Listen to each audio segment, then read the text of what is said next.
दूरदर्शन किसान चैनल चौपाल चर्चा की टीम पहुंची हरियाणा के जिला करनाल के गांव तरावड़ी में।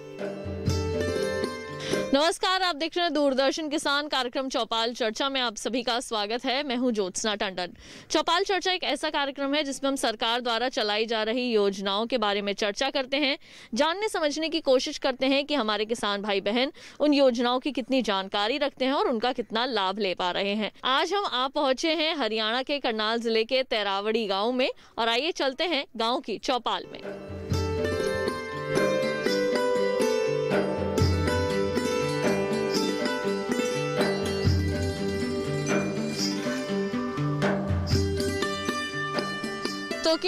तो जैसे कि मैंने आपको बताया, आ चुके हैं हम तरावड़ी गांव में और यहाँ पर बहुत सारे किसान भाई जो हैं वो हमारे साथ मौजूद हैं। आइए बिना कोई देर किए कार्यक्रम में चर्चा की शुरुआत करते हैं और हमारे साथ वैज्ञानिक भी मौजूद हैं। तो आइए सबसे पहले उन्हीं से जो है वो हम बातचीत की शुरुआत करते हैं और जानने समझने की कोशिश करते हैं आज जिस विषय पर हम चर्चा करने वाले हैं। सर, सबसे पहले मैं आपसे बात करना चाहूँगी, अपना नाम बताइए सर। मैडम, मेरा नाम डॉक्टर राजबीर गर्ग है। मैं कृषि विज्ञान केंद्र करनाल का इंचार्ज हूँ और फसल अवशेष प्रबंधन पर हमारा केवीके कई वर्षों से कार्य कर रहा है। जी, मेरा आपसे प्रश्न यही है कि फसल अवशेष प्रबंधन की हर साल जो है वो बात होती है। सितंबर, अक्टूबर, नवंबर का महीना आते ही जो है वो राजधानी के जो लोग हैं उनको काफ़ी तरह की दिक्कतें जो है वो जिनका सामना करना पड़ता है। किस तरह से हमारे किसान जो हैं वो फसल अवशेष प्रबंधन कर सकते हैं? देखो, फसल अवशेष प्रबंधन की जो है ना समस्या, तो ये जो है ना गंभीर है। सारी गंभीर समस्या फसल अवशेष जला जाता है, खासकर हरियाणा पंजाब के एक क्षेत्र में। उससे जो है ना प्रदूषण होता है और प्रदूषण सारा एनसीआर रीजन में जाता है। अब उसके प्रबंधन की प्रक्रिया शुरू हो गई है। हर तरह की मशीन हमारे पास है, हर स्थिति से निपटने की बात है। किसानों को जागरूक किया जा रहा है, टेक्नोलॉजी का अडोप्शन बहुत अच्छा हुआ है, जो जलाने की समस्या काफ़ी मात्रा में घटी है और हमें लगता है कि अगले 2-3 साल में हम इसको जीरो बर्निंग की तरफ जो है ना बढ़ रहे हैं। हैप्पी सीडर एक बहुत अच्छा यंत्र है जिसमें आप कंबाइन की कटाई के बाद सीधी बिजाई कर सकते हो। एक नया इम्प्लीमेंट इसी साल लॉन्च हुआ है, सुपर सीडर कहते हैं। उससे किसान में बहुत लोकप्रिय हुआ है, बहुत किसानों ने अपनाया है। जीरो टिलेज ऐसी ही तकनीक है। किसान में जागरूकता बढ़ी है, टेक्नोलॉजी का जो है गाँव स्तर तक, किसान स्तर तक पहुँची है और इसमें जो है फसल अवशेष जलाने की समस्या काफ़ी संख्या घटी है और हमें लगता है कि 2-3 साल में हम ये टारगेट अचीव कर पाएंगे कि या तो यथास्थान पराली का प्रबंधन होगा या जो है उसको खेत से बाहर निकाल के कोई न कोई सदुपयोग किया जाएगा और कोई भी बर्निंग नहीं होगी। बिल्कुल, आइए अब इस ओर रुख करते हैं। हमारे कुछ किसान भाई यहाँ पर भी जो हैं वो मौजूद हैं, उनसे भी हम पीछे बात करते हैं और आपसे मैं बात करना चाहूँगी। अपना नाम बताइए। मेरा नाम मनोज कुमार है। पराली प्रबंधन के बारे में, फसल अवशेष प्रबंधन के बारे में क्या बताएंगे? किस तरीके से किसानों को फसल अवशेष प्रबंधन करना चाहिए जिससे पर्यावरण के होने वाले नुकसान को बचाया जा सके? पराली प्रबंधन के लिए हैप्पी सीडर जो है वो सबसे फ़ायदेमंद चीज़ है। उसमें जो है आपको एक तरफ कंबाइन चलती है और उसके साथ साथ ही आप उसी दिन ही अपने खेत में बिजाई कर सकते हैं। उसमें क्या है कि आपकी सारी की सारी पराली जो है वो खेत के अंदर ही रहती है। उसका फ़ायदा ये रहता है कि आपको कहीं पराली बाहर निकालने की ज़रूरत नहीं है। जैसे कि आजकल बेलर चल रहा है, लेकिन बेलर फ़ायदेमंद चीज़ है, उसके लिए सब्जी वालों के लिए बहुत फ़ायदेमंद चीज़ है। जिसने वेजिटेबल लगानी है उसके लिए मजबूरी है क्योंकि उसके पास और कोई चारा नहीं है, उसके लिए बहुत फ़ायदेमंद चीज़ है बेलर। लेकिन जिसने गेहूँ की बिजाई करनी है उसके लिए मैं कहता हूँ बेलर की ज़रूरत नहीं है। उसको चाहिए कि अपना हैप्पी सीडर से एक ही बारी में आपकी बिजाई हो जाती है और पराली जो है आपकी सारी की सारी खेत में रहती है। उससे जो है आपकी ज़मीन की उर्वरा शक्ति बढ़ती है, आपका कार्बनिक मैटर बढ़ता है। हमारे एरिया में आम जो लोग आग लगाते हैं या शुरू से चल रहा है रिवाज 0.3 या 4 कार्बनिक मैटर है। जो पराली प्रबंधन सही से करते हैं, मैं पिछले 10 सालों से हैप्पी सीडर यूज़ कर रहा हूँ। तो हमारी ज़मीन में जो है इस टाइम 0.89 कार्बनिक मैटर है जो कि बहुत काफ़ी अच्छा है। काफ़ी अच्छा। तो इसलिए मैं सभी से रिक्वेस्ट करता हूँ कि आप उससे एक ही उसमें आपका काम हो जाता है, कोई उसमें दिक्कत भी नहीं है। बिल्कुल, अब आइए इस ओर रुक करते हैं और यहाँ पर भी हमारे साथ जो है वो विशेषज्ञ मौजूद हैं, इनसे भी हम बातचीत करते हैं। सर, मैं चाहूँगी आप अपने स्थान पर आ जाएं। अपना नाम बताइए सर। मैं रामगोपाल शर्मा जी, खंड कृषि अधिकारी नीलोखेड़ी जी सर, पराली प्रबंधन के बारे में जो हमारे किसान हैं जो अक्सर पराली को, फसल अवशेष को जो है वो जला देते हैं, जिससे पर्यावरण को नुकसान होता है और साथ ही हमारा जो शरीर है वो भी कहीं ना कहीं उसका नुकसान झेल रहा है और आगे चलकर भी उसका काफ़ी हमें दुष्परिणाम देखने को मिलते हैं। किस तरीके से पराली का या फसल अवशेष प्रबंधन जो है हमारे किसान आसानी से कर सकते हैं? देखिए, किसानों को फसल कटने के बाद फसल अवशेष प्रबंधन करना होता है। सरकार इसमें बहुत हमारी किसानों के लिए मदद कर रही है। लगातार उनको 80% सब्सिडी पे कस्टमर हायरिंग सेंटर बनवा करके उनको सब्सिडी पे यंत्र दिए जा रहे हैं। 50% पे यदि कोई व्यक्तिगत अकेला कोई किसान लेना चाहे तो 50% अनुदान पर ऐसे यंत्र जो पराली को प्रबंध करते हैं उनको मुहैया कराई जा रही है सरकार द्वारा। और इससे अलग बहुत सरकार प्रति एकड़ 1000 रुपये जो बेलर से किसान पराली का प्रबंध करवाते हैं उसको उठवाते हैं वहाँ से खेत से गांठे बनवा करके, तो उनको सरकार किसानों को 1000 रुपये प्रति एकड़ के हिसाब से इंसेंटिव भी दे रही है। तो इस तरीके से सरकार भी काफ़ी प्रयासरत है इस विषय पर और पराली प्रबंधन के कार्य में।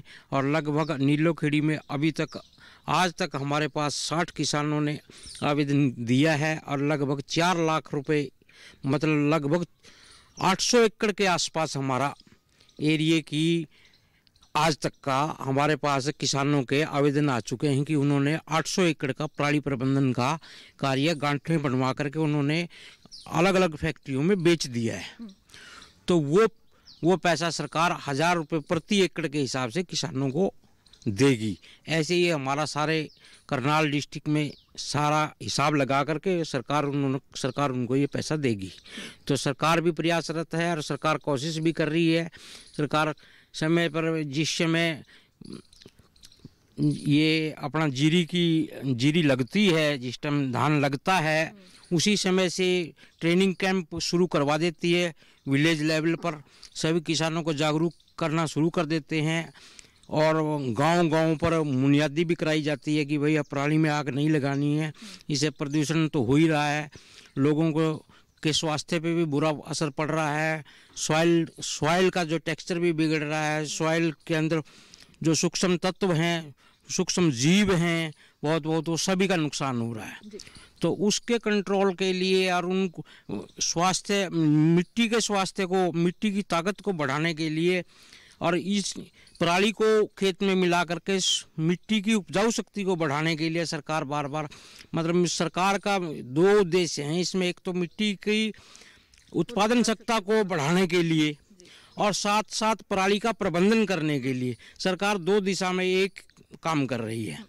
तो इसलिए मेरा तो कहना है कि जो भी किसान भाई इस चैनल के मार्फत चैनल के उससे सुन रहा है या है तो आगे इस चीज आग नहीं लगाएगा, इससे तो उसके ज़मीन का भी लाभ हो रहा है और आगे उसका पराली का प्रबंधन भी हो रहा है साथ साथ। तो ये मेरे विचार से जी।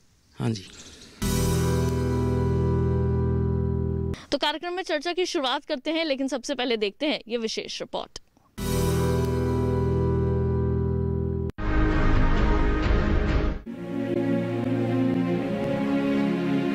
भारत में खेती से बचे अवशेष करीब 31 करोड़ 70 लाख टन होने का अनुमान है, जिसमें से धान के अवशेष या पराली 51 से 57% तक होती है। इस पराली को देश के उत्तर पश्चिम राज्यों उत्तर प्रदेश, पंजाब और हरियाणा में जलाए जाने की घटनाएं ज्यादा होती हैं, जबकि गुजरात, महाराष्ट्र, तमिलनाडु, असम, बिहार जैसे प्रमुख राज्यों में पराली का चारा घरेलू ईंधन औद्योगिक कामों में उपयोग में लाया जा रहा है। पराली जलाने की कुछ खास वजहें भी हैं। आज की खेती में मशीनों का इस्तेमाल बढ़ा है। इनमें से एक मशीन है कंबाइन हार्वेस्टर। इस मशीन ने खेती में कटाई के काम को बहुत आसान बनाया है और किसानों की कई तरह की समस्याओं को हल भी किया है। लेकिन इसका एक परिणाम पराली के रूप में भी सामने आया। ये मशीन फसल का साफ दाना तो किसानों की झोली में डालती है, पर साथ ही उसे पराली भी सौंप जाती है। किसान इस पराली को मुश्किल समझते हुए इसके निपटारे के सरल उपाय के तौर पर इसमें आग लगा देते हैं। ये भी देखने में आया है कि धान की कटाई और अगली फसल की गेहूं की बुवाई में समय का अधिक अंतर नहीं होता, तो ऐसे में श्रमिकों की मांग अधिक होती है और कम श्रम उपलब्धता और अधिक मजदूरी को बचाने के लिए भी पराली को जला दिया जाता है।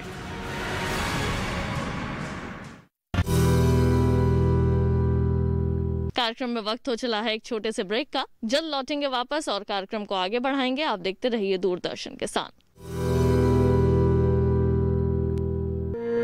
सूखा हो या बेमौसम की बरखा हो, कीड़ा लगे खेत में या दुविधा हो, बहुत ही कम प्रीमियम पे पूरी हो भरपाई, फसल बीमित रहे कटाई के बाद भी भाई। हाँ, ऋणी या अऋणी अब हर किसान लाभ उठाए, एक मौसम एक दर है, सब किसान बीमा कराए, प्रधानमंत्री फसल बीमा योजना से हर किसान मुस्काए। कृषि और किसान कल्याण मंत्रालय द्वारा किसान हित में जारी। ब्रेक के बाद एक बार फिर आप सभी का स्वागत है कार्यक्रम चौपाल चर्चा में। आइए कार्यक्रम में चर्चा को आगे बढ़ाते हैं। आइए एक बार अब पीछे का रुख करते हैं। हमारे कई किसान भाई जो हैं वो पीछे भी मौजूद हैं, उनसे भी बातचीत करते हैं और उनसे भी जानने समझने की कोशिश करते हैं कि सरकार द्वारा ये जो समय समय पर योजनाएं चलाई जा रही हैं उनका किस तरह से ये जो है वो लाभ ले रहे हैं। आपसे मैं यहाँ पे बात करना चाहूँगी, अपना नाम बताइए। मेरा नाम धर्मवीर सिंह है। जी धर्मवीर जी, आपसे मैं बात करना चाहूँगी फसल अवशेष प्रबंधन के ऊपर। किस तरह से जो हमारे किसान हैं वो फसल अवशेष प्रबंधन करके पर्यावरण को नुकसान से बचा सकते हैं? मैडम, ये जो हमारा पराली का विशेष तौर पे दिक्कत आती है, इसके जलाने से जो धुआं उड़ता है उससे जो पोल्यूशन होता है, सबसे बड़ी दिक्कत उसमें आ रही है। लेकिन इसमें किसानों की भी बहुत बड़ी दिक्कत है। किसान भी बहुत मजबूर होकर आग लगाता है। वैसे किसान को कोई खुशी नहीं है इसमें आग लगाने के लिए, लेकिन गवर्नमेंट ने मशीनरी पे जो सब्सिडी दी है, हम उसमें शामिल हुए, हमको पता लगा। हमने ये CHE के माध्यम से 80% अनुदान पे अपना CHE सेंटर स्थापित किया और जो लोग उसमें काम कराया उनका भूमि का जो pH है वो काफ़ी अच्छा हुआ, जिससे आने वाली फसलों के लिए भी उनके लिए खाद, जैसे अभी भाई साहब कह रहे थे, यूरिया खाद, DAP खाद, हम इन पे आश्रित हो गए हैं। लेकिन पराली प्रबंधन करने से, जो मिट्टी में मिलाने से उनकी मिट्टी की जो उर्वरक शक्ति है उसमें काफ़ी बढ़ोतरी आती है और फसल काफ़ी अच्छी होती है। लेकिन छोटा किसान उस मशीनरी का जो चार्ज है वो देने में असमर्थ साबित होता है। क्योंकि उसकी फसल की में जो इनकम आती है वो बहुत कम है। लागत ज़्यादा हो रही है, इनकम कम आ रही है। एक बार विशेषज्ञ का रुख कर लेते हैं। सर, आपसे मैं यहाँ पर ये जानना चाहूँगी कि हाल ही में भारतीय कृषि अनुसंधान संस्थान ने एक घोल भी जो है वो निकाला है, जो हमारे किसान भाई बहन जो हैं, जो मशीन का उपयोग जो नहीं कर सकते, जो उसे नहीं खरीद सकते या उसे ऋण पे भी नहीं ले सकते, तो वो उस घोल का भी इस्तेमाल करके पराली का या फसल अवशेष का प्रबंधन कर सकते हैं। इसके बारे में क्या बताएंगे? ये है ना, क्या है, इंटीग्रेशन है, कोई एक चीज़ नहीं है। फसल अवशेष प्रबंधन में नंबर ऑफ टेक्नोलॉजीज़ हैं, कई तकनीक हैं और उनका आपस में जो है ना इंटीग्रेशन है। और जो आप घोड़ की बात कर, डिकम्पोज़र की बात कर रहे हैं, पूसा डिकम्पोज़र का, अगर उसका प्रयोग करें तो उसका फ़ायदा ये मिलता है, पराली जब खेत में मिलाई जाती है तो अगर ज़्यादा समय तक पड़ी रहती है तो फसल पीली पड़ती है, समस्या आती है। उससे क्या है कि डिकम्पोजिशन का प्रोसेस जो है वो थोड़ा सा फास्ट हो जाता है, जल्दी फास्ट होगा, जल्दी गलेगी, तो जो गेहूं की फसल में जो समस्या आने वाली है वो कम हो जाती है। तो सब चीज़ों के साथ इंटीग्रेशन ज़रूरी है। हमने पिछले साल इस पर एक्सपेरिमेंट किए थे, पूसा के वैज्ञानिक कृषि विज्ञान केंद्र के फार्म पे आए, उनकी मौजूदगी में स्प्रे किया था। अकेला कारगर नहीं है, जब और तकनीकों के साथ जोड़ा जाए तो बहुत अच्छा है।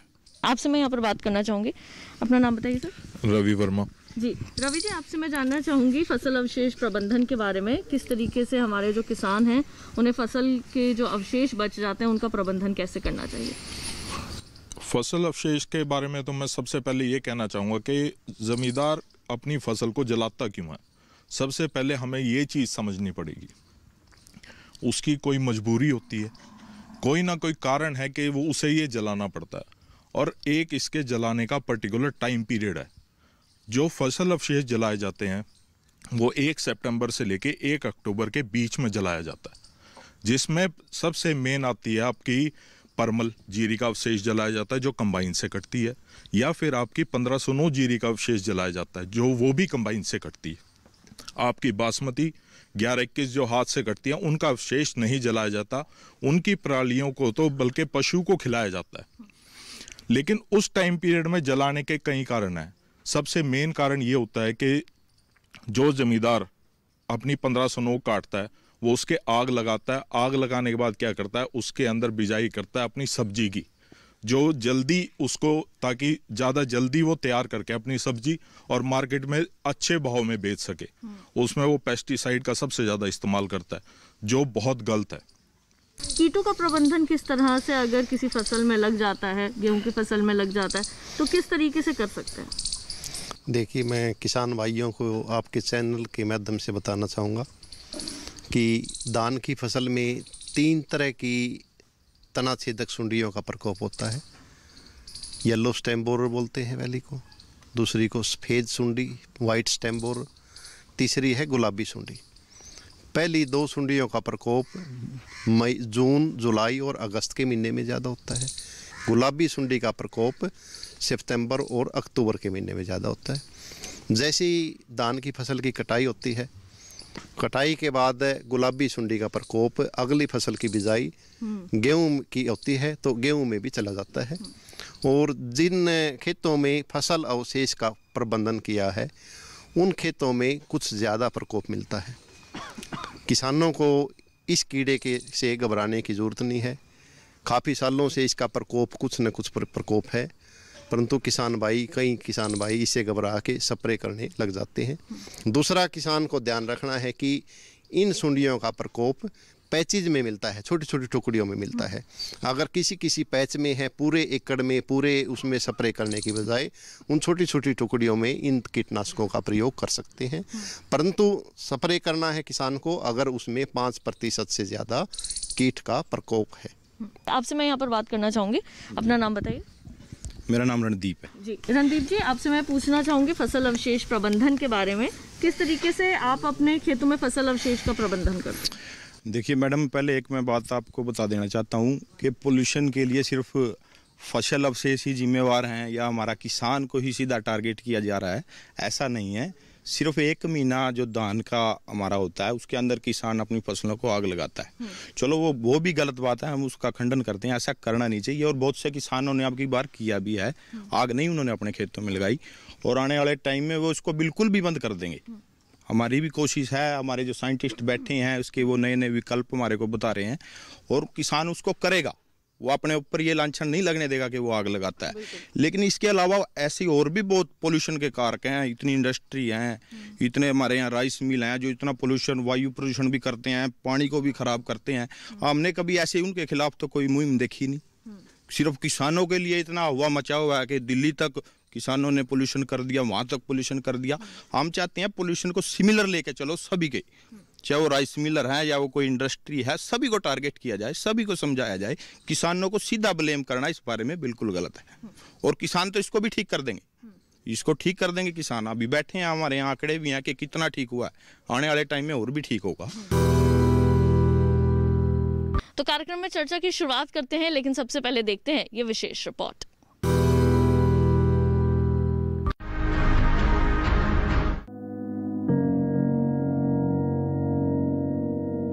पराली को जलाने से मनुष्य और मवेशी, मानव और मिट्टी सभी पर खराब असर पड़ रहा है।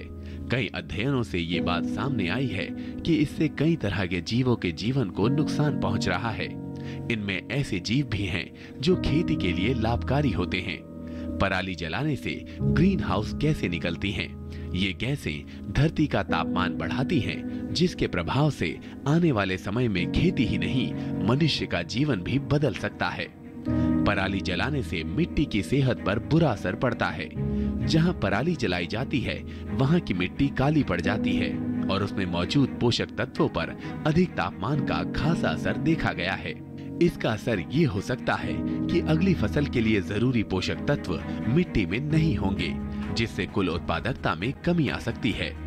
देश का वैज्ञानिक समुदाय भी इस समस्या का हल निकालने में जुटा है। पराली जलाने की घटनाओं के बारे में पता लगाने के लिए सैटेलाइट की मदद ली जा रही है और किसानों को पराली से खाद बनाने, गत्ता और दूसरी चीजें बनाने और बिजली बनाने के लिए इसके उपयोग की सलाह भी दी जा रही है। गेहूं की बिजाई की नई तकनीक जीरो टिलेज हैप्पी सीडर पर भी जोर दिया जा रहा है।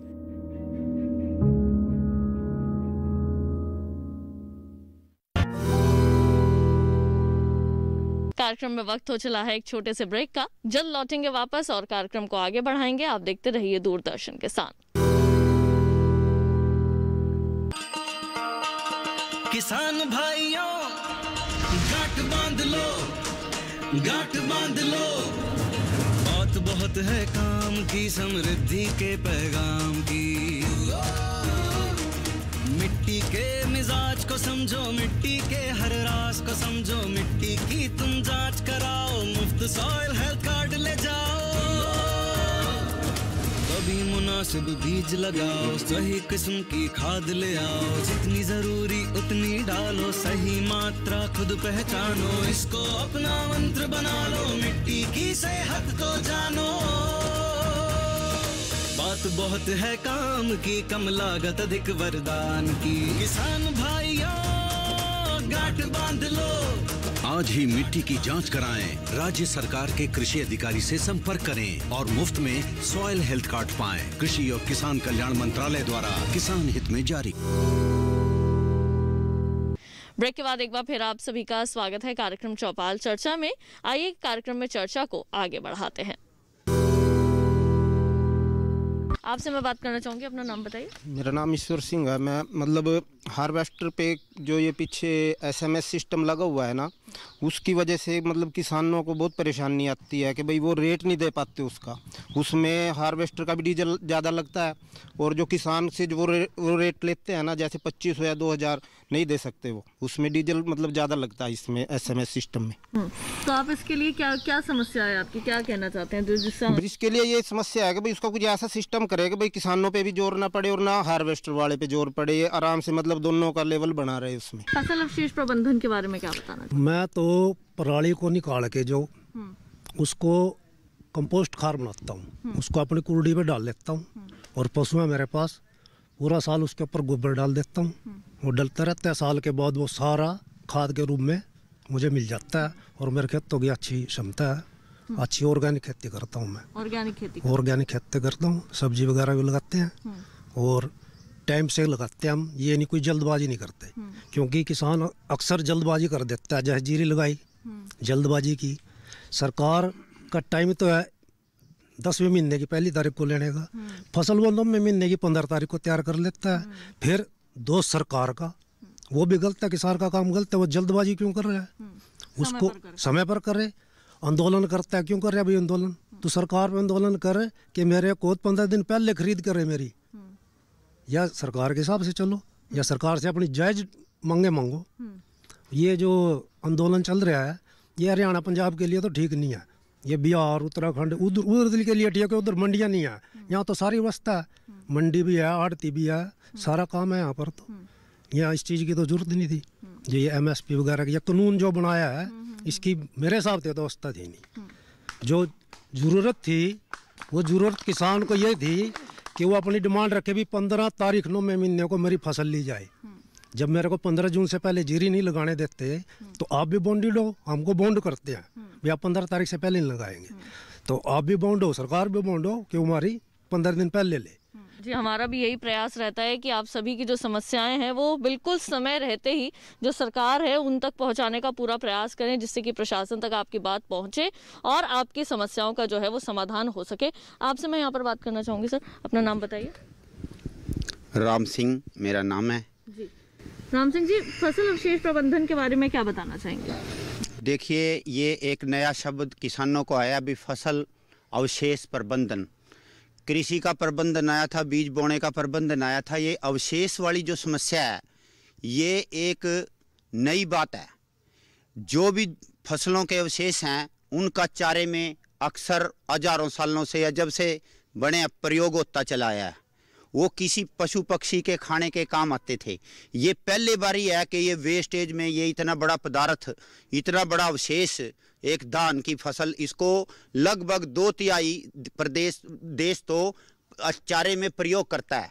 जैसे महाराष्ट्र है, यूपी है, ये सिर्फ हरियाणा पंजाब में ही ये इसको अवशेष कहा गया, इसको बेकार समझा गया है। इसका उपयोग होना चाहिए। तो यहाँ पर जो हमारे किसान हैं वो कई तरह का अपनी भी जो अंदर की एक बात होती है वो भी रखना चाहते हैं, और हमारा पूरा प्रयास रहता है इस कार्यक्रम के माध्यम से कि जो सरकार की नई योजनाएं हैं, जो सरकार की नई नीतियां हैं, वो आप तक पहुँचाई जाएं और किस तरीके से आप उनका सदुपयोग करें, कैसे आप उनसे लाभ ले पा रहे हैं, वो सारी बातें हम आपसे अपने इस कार्यक्रम में करते हैं। तो फिर हमने आज जिन सरकारी योजनाओं के बारे में बात करी, हम उम्मीद करेंगे कि घर बैठे आप जो हमारा कार्यक्रम देख रहे हैं आपको भी इन सब बातों से ज़रूर लाभ मिलेगा। तो आज के हमारे चौपाल चर्चा कार्यक्रम के इस अंक में बस इतना ही। अगली बार फिर आप सभी से होगी मुलाकात एक नए गांव, कुछ नई सरकारी योजनाओं के साथ। तब तक के लिए मुझे दीजिए इजाज़त। आप देखते रहिए दूरदर्शन किसान। नमस्कार।